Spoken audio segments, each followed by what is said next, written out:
Hi everyone, Mr. Hawkins with Hawkins Tech, and I've been using iOS 26.5 Beta 4 for the past couple of days. And in this video, I'm going to give you my overall experience running iOS 26.5 Beta 4, where I'm going to talk about the battery life, battery health, and performance, as well as share the Geekbench score during the video as well. Now, as far as my overall experience running iOS 26.5 Beta 4, well, if I do some scrolling here in Apple Podcasts, things seem to load up nice and good here. See, some of the pages do have to load in here. But scrolling-wise, there is no lag as far as I can tell. So no lag within scrolling. If we go into the app library and do some scrolling over here, there is no lag whatsoever. As far as how my battery life is with iOS 26.5 Beta 4, if I go into battery health and charging, my iPhone 14 is still at 85%. I will check my other devices as well, like the iPhone 12. But if we go into view all battery usage, I've had 1 hour, 48 minutes screen on time, 4 minutes of screen off time. But take a look at yesterday, 6 hours, 47 minutes screen on time, and 56 minutes of screen off time. Looking at today, I used 70% of the battery, and with yesterday, 91% of the battery. Now I'm going to go ahead and check it on the iPhone 12 as well as the iPad Air 4th generation. Checking the battery life on my iPhone 12 here. If we go into settings, we go into view all battery usage. I don't know how this is even possible, but this iPhone 12 is still at 80% and probably will be there for a long while, as it's been there for almost, I believe, a year. I feel like it dropped here in July or June. I'm not entirely sure. But I don't know how this is even possible, but this device is somehow still at 80%. And with that battery life, well, I don't bring this phone out as much as I used to since I have the iPhone 14. But battery life was never that great when I was bringing it out while it was dropping towards 80%. But today I've had 36 minutes screen on time, 3 minutes screen off time. 10 minutes, yesterday, 16 minutes screen off time and 14 minutes, or screen on time rather, and 14 minutes of screen off time. Used 21% of the battery today, as well as 18 or 15% of the battery yesterday. Now I'll take a look at it on the iPad Air, and I'll run a Geekbench score and share that in the video. Now running or taking a look at battery life on the iPad Air, there is no way to check battery health section because this device does not support the battery health. That's the newer iPads, which I am trying to upgrade this device. I'm thinking of the iPad 11th gen or recently the iPad mini A17 Pro. But if I go into the battery section here, you can see it says 1 hour of screen on time and 2 minutes screen off time, and use 31% of the battery. Taking a look at yesterday, 1 hour, 48 minutes screen on time, 5 minutes screen off time, and used 56% of the battery. Now I'm going to go ahead and run a Geekbench score, and I will share that in the video as well. Geekbench completed, and taking a look at it on my iPhone 14, I scored 2,371 for single core, 5,863 for multi-core. If I go into last week and compare that on iOS 26.5 Beta 3, I scored 2,316 for single core, 5,637 for multi-core. Looking at it on the iPhone 12, I scored 2,118 for single core, 4,707 for multi-core.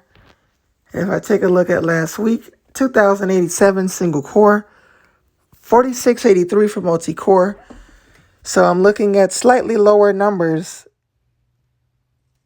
in terms of the multi-core on the iPhone 12 here. Slightly lower numbers for multi-core.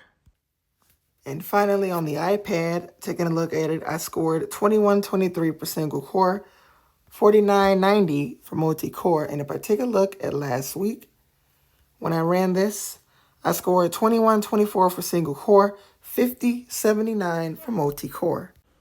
As far as what's next from Apple, well, iOS 26.5 RC is next, and we are officially in the month of May, which means we are 1 month away from WWDC 26, and iOS 26.5 could have new wallpapers. If I go into X, formerly Twitter, I posted this on X, formerly Twitter, of what we could see, or reposted this rather. We could see new Pride Luminance wallpapers. Now, if I go into the lock screen here, these are the wallpapers we've had in the past. For example, this was the one from last year with iOS 18.5 RC. This is the one from iOS 17.5 RC. This is from iOS 16.5 RC, and this one was just in the initial iOS 16 update. Those are the different wallpapers that we have, so I am pretty excited to get new wallpapers here in iOS 26.5 RC. And I will update straight to the RC since this year I am a beta tester, or really that's a carryover from late last year when I was late stage testing iOS 26. So we could see iOS 26.5 RC Monday, May 4th or Tuesday, May 5th. Now, if we get the iOS 26.5 RC on Tuesday, I do have a video that I'm going to do for the iPhone 14 2 months later anniversary video.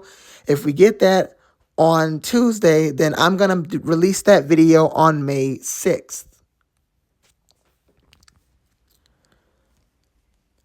But we are still expected to get iOS 26.5 with a final release expected the week of May 11th.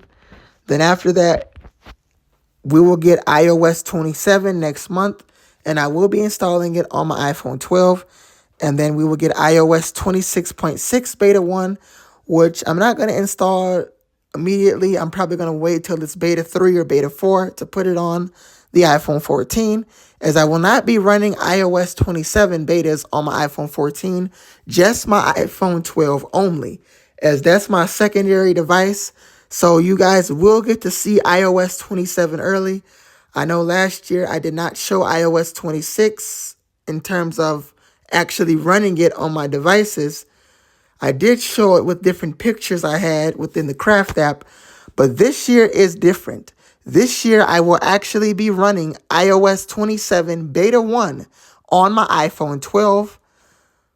That is, of course, if something happens with the beta, and I do recommend you backing up your device. Unfortunately for me, I cannot back up any longer as I ran out of iCloud storage, so I'm going to have to get more iCloud storage to back up to continue backing up my devices. But I do recommend backing up your devices, and I do not recommend putting the beta on your main device. So if you have an iPhone 17 or something just as your main device, or even an iPhone 14, I would recommend you put the beta on a stable device, say if you have an iPhone 12 laying around. It is rumored that Apple will drop support for the iPhone 11, iPhone 11 Pro, and iPhone SE second generation alongside the iPhone 11 Pro Max. So if you have any of those devices, unfortunately, you will not be getting iOS 27. As far as anything else with iOS 26.5, it's a pretty minor update at this point. We get different features within iMessage and updates within Apple Maps, and hopefully those new Pride Luminance wallpapers we are expecting next week within the RC. If you enjoyed this video, make sure you like, comment, and subscribe. My name is Mr. Hawkins with Hawkins Tech, and I will see you guys in the next video. Peace.